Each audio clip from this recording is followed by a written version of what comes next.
Well, experts say it is time to switch gears and act with even more urgency to stop the growing number of overdose deaths in BC. As CTV's Binder Sanjan reports, the latest push comes from the BC coroner in a desperate effort to save lives.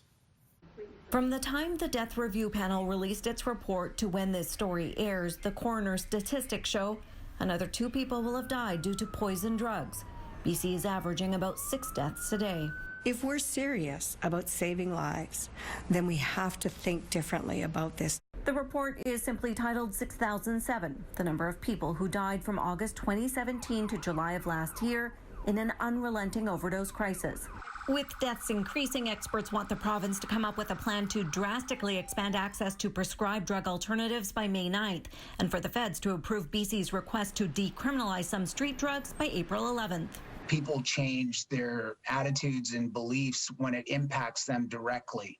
And if we keep going the way we're going, I can tell you this, that it will be at your doorstep. Much of the work that the Death Review Panel recommended and was reflected in the report released today is their programs that we have in place and are working to expand.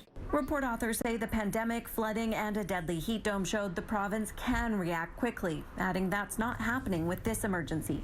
There's a sense that if we use some of those same levers, emergency powers, looking at the resources necessary, commensurate with the crisis, I do believe that this could really make a difference. We've acted urgently since 2017, expanding naloxone in an unprecedented way, pivoting, adding more supervised consumption sites. BC is leading the way on many fronts, but drugs are increasingly toxic and not responding to naloxone. We are doing everything we can to advocate for safe supply, and this report is showing that that is what is needed. Experts say solutions are complex and know by the time change happens, many more will die. Binder Sanjan, CTV News, Victoria.